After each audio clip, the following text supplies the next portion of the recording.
Tout d'abord, définissons ce qu'est un portrait psychologique d'une personne. Un portrait psychologique de la personnalité est une description du monde intérieur d'un individu. Les types de personnalité, le tempérament, le caractère, les intérêts et les aptitudes sont pris en compte. La description des caractéristiques psychologiques d'une personne est un processus complexe qui comporte plusieurs étapes. Chacune d'entre elles possède ses propres nuances et significations, dont aucune ne doit être négligée. Examinez comment et pourquoi vous pouvez dresser le portrait psychologique, socio-psychologique, d'une personne. Pourquoi avons-nous besoin d'un portrait psychologique d'une personne? L'analyse de la personnalité aide les psychologues, les éducateurs sociaux, les psychiatres, les criminologues et les enseignants dans leur travail. Grâce à elle, il est possible de trouver une approche pour toute personne, de prévoir ses réactions et son comportement et de choisir le meilleur plan de réadaptation ou d'autres formes de travail avec elle. Les portraits psychologiques sont également utilisés dans la sélection du personnel pour le conseil conjugal. La capacité d'analyser les composantes d'un portrait aide les entreprises à analyser leurs clients, leurs partenaires et leurs consommateurs. L'étude de la personnalité est également utilisée pour l'orientation professionnelle. En fin de compte, les images éditées seront utiles à ceux qui souhaitent trouver facilement une compréhension mutuelle avec les autres. Sur la base de votre portrait, vous pouvez améliorer vos relations avec vos proches. L'identification et la connaissance de vos traits psychologiques peuvent contribuer à votre développement personnel. Pouvez-vous compenser votre apparence? Certains psychologues sont convaincus qu'en observant les gens, ils peuvent dresser un portrait complet d'eux. En fait, ce n'est pas vrai. Surtout lorsqu'il s'agit de photographie, on ne peut pas juger une personne uniquement sur son apparence. Cependant, il existe des domaines dans lesquels il est possible de le faire. Physiognomonie, science qui étudie la relation entre les caractéristiques psychologiques et anatomiques d'une personne. La cinématologie, science qui étudie la communication non verbale, gestes, expressions faciales, position du corps, mouvements, etc. Néanmoins, en matière de portrait, il est préférable de s'intéresser à l'étude du monde intérieur plutôt qu'au monde extérieur. Certains chercheurs considèrent encore la physiognomonie comme une pseudo-science, composante du portrait psychologique de la personnalité. Réfléchissez à la manière de créer un portrait psychologique d'une personne. Diverses modifications de portrait ont été trouvées, mais dans la plupart des cas, les éléments suivants sont inclus dans leur structure. Le tempérament humain, type de système nerveux, qui est prédisposition au travail intellectuel, traits de caractère, orientation de la personnalité, niveau de respect de soi, fonctionnement, valeurs, compétences en matière de communication, première sphère émotionnelle, sphère motivationnelle, individualisme et scientifique.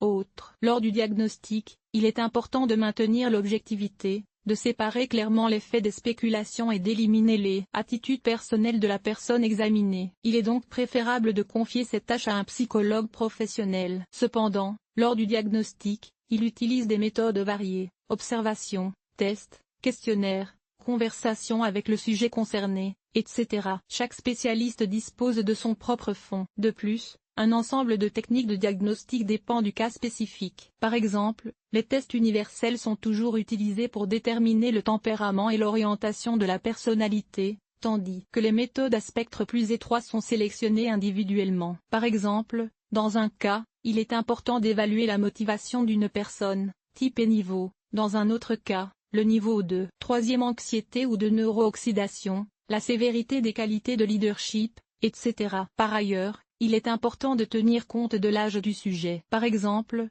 pour dresser le portrait psychologique de la personnalité d'un enfant, il est préférable de choisir un test projectif, tel que animaux inexistants, maison, personne, arbre ou proposition inachevée. Important.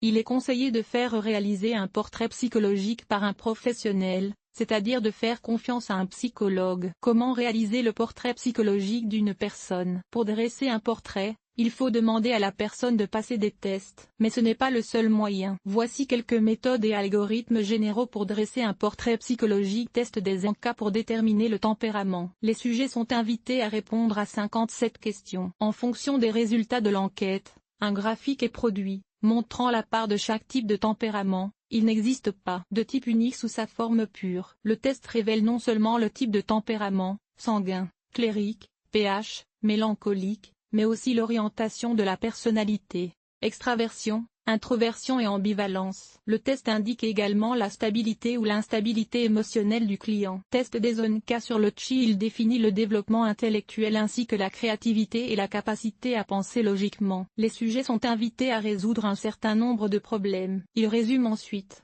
Le chi moyen se situe entre 100 et 120 boules.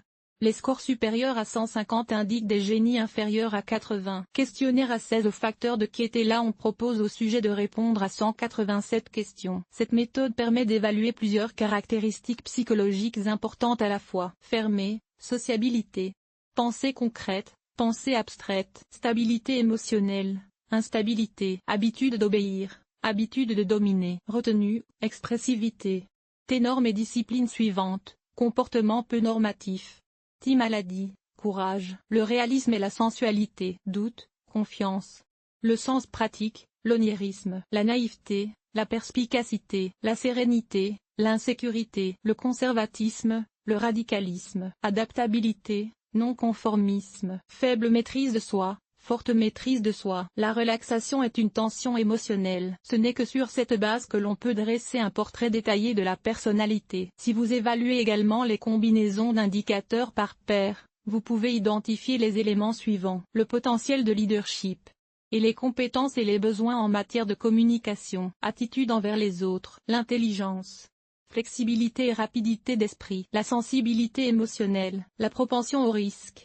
Niveau d'autodiscipline et d'adhésion à la morale. Lorsque vous effectuez ce test dans son intégralité, tenez compte de toutes les interprétations. Cette méthode technique permet de dresser un portrait complet de la personne. Par exemple, cela est suffisant pour la sélection du personnel. Test des ONK. Auto-évaluation de l'état mental. Cette technique permet d'identifier et d'évaluer la gravité de l'anxiété, de la frustration, de l'agressivité et de la rigidité. Il convient de noter que les résultats décrivent les sensations subjectives du client. Ce test est souvent utilisé par les psychologues et les psychiatres. Estime de soi, de la résistance au stress. N. V. Kircheva, N.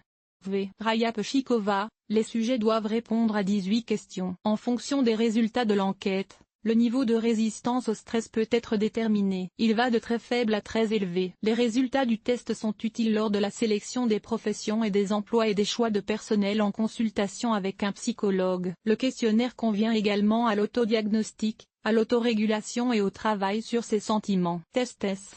V. Kovalev pour l'estime de soi. Les sujets doivent répondre à 32 questions. Selon les résultats de l'enquête, le type d'estime de soi peut être déterminé comme suit. Elle est élevée, moyenne et insuffisante. Malheureusement, le test ne permet pas de déterminer une haute estime de soi inadéquate. La hiérarchie des besoins dans la modification dit. À Akindinova, connaître les besoins d'une personne en dit long sur ses priorités, ses valeurs, ses croyances et ses intérêts. L'objet de l'expression IA est proposé pour compléter l'expression I.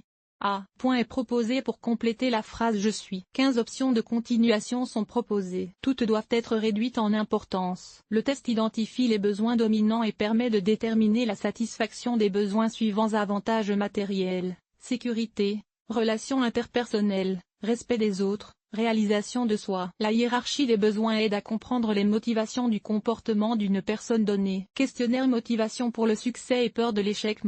Aléana. Les sujets doivent répondre à 20 questions et leurs réponses sont comparées à une clé. Le score général indique le type de motivation. Peur de l'échec, espoir de réussite ou indicateur neutre. L'interprétation des résultats permet d'expliquer non seulement le type de motivation, mais aussi les traits de personnalité associés et les comportements caractéristiques. Analyse des réseaux sociaux. Il s'agit d'une méthode moderne permettant de dresser le portrait social d'une personne. Des psychologues spécialement formés analysent les notes, les groupes, les photos, la musique, les vidéos, les listes d'amis et d'autres données provenant de la page d'une personne donnée. Les spécialistes peuvent distinguer les vraies informations des fausses et même séparer l'image souhaitée, que la personne essaie de montrer sur le réseau, de l'image réelle. Cette méthode s'appuie souvent sur la science médico-légale. Conversation avec un parent ou un ami. Méthode universelle de complément des tests. En particulier, elle est souvent utilisée pour diagnostiquer des enfants et pour traiter des pères, des familles ou des groupes. Recherche sur les produits de l'activité. Cette méthode permet de déterminer les intérêts et les compétences, les connaissances et les aptitudes, les valeurs et les priorités. Cette méthode est adaptée au diagnostic à distance. On utilise des études,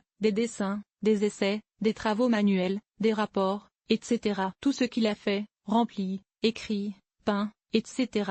Il l'a lui-même contrôlé. Cette méthode est souvent utilisée pour dresser les portraits psychologiques de personnes célèbres et connues, en particulier celles qui sont déjà décédées. Exemple de rédaction de portraits psychologiques de personnalités. Exemple. Examinez les portraits psychologiques de personnalités prêts à l'emploi suivant. Des exemples et des exemples de rédaction. Exemple 1. Le client Ivan Ivanov, 35 ans, présente les caractéristiques psychologiques suivantes: tempérament, optimiste, chi, niveau moyen. Caractéristiques du protagoniste, persévérance, sens aigu du devoir et de la justice. Compétences en matière de communication, bien développées. Il sait trouver un langage commun avec différentes personnes, gagner la confiance et négocier. Compétences, les tendances au leadership sont évidentes. Orientation de la personnalité, extraversion. Estime de soi, adéquate, élevée. Le test lui-même et les résultats de l'étude intermédiaire ne s'appliquent pas. Le sexe, la date de naissance et la formation humaine peuvent être indiqués, mais ce n'est pas toujours le cas. Si le portrait est celui d'un psychiatre, il peut facilement dépeindre la vie du patient, les chocs récents et les histoires de blessures. Un enseignant peut consigner de brèves informations sur la famille lorsqu'il rédige le portrait psychologique d'un élève. Dans la plupart des cas, le portrait est décrit sous une forme libre, car il n'existe pas d'échantillon unique fini. Si aucune société n'est créée dans l'entreprise où le diagnostiqueur exerce ses fonctions. Exemple 2. D'autres options de conception sont possibles. Par exemple, il s'agit d'un portrait psychologique détaillé d'une personne. Sujet, Vassili Vazchkin.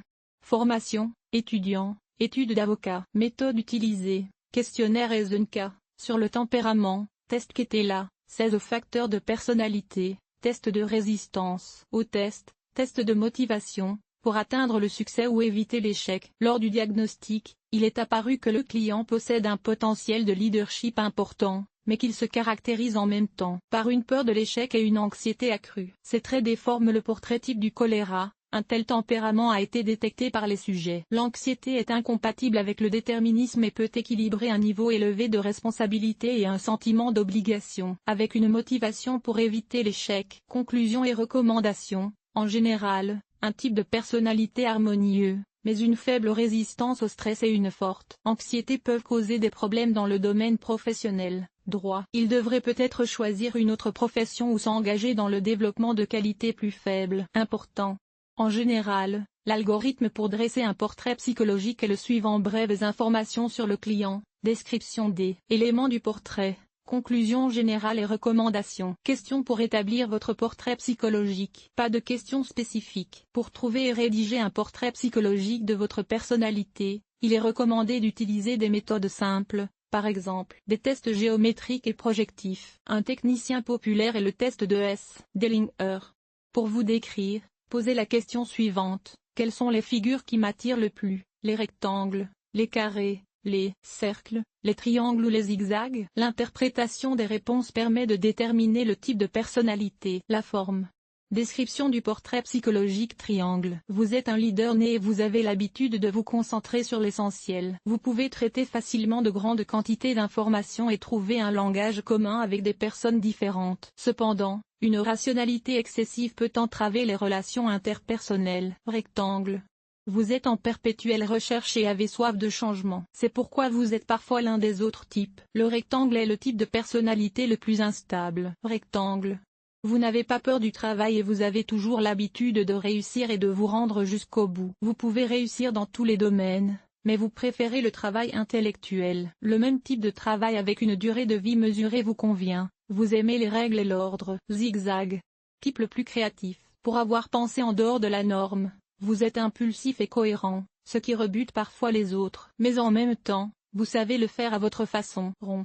Type le plus harmonieux. Les relations interpersonnelles sont votre principale valeur. Vous êtes un psychologue et un diplomate né. Conclusion. Il existe un algorithme orthographique, mais la description finale peut différer. Il peut y avoir un décodage détaillé de chaque méthode. Les portraits psychologiques des personnalités sont communément et parfois régionalement dessinés. Tout dépend des objectifs et des conditions de la rédaction du portrait. Le style de présentation du matériel dépend également du domaine. Par exemple, si un psychologue a l'intention de rédiger un portrait psychologique pour le remettre à un psychiatre, il peut utiliser des termes spéciaux. Le plus souvent, cependant, les conclusions sont rédigées dans un langage humain simple, afin que tout le monde puisse comprendre ce qui se passe.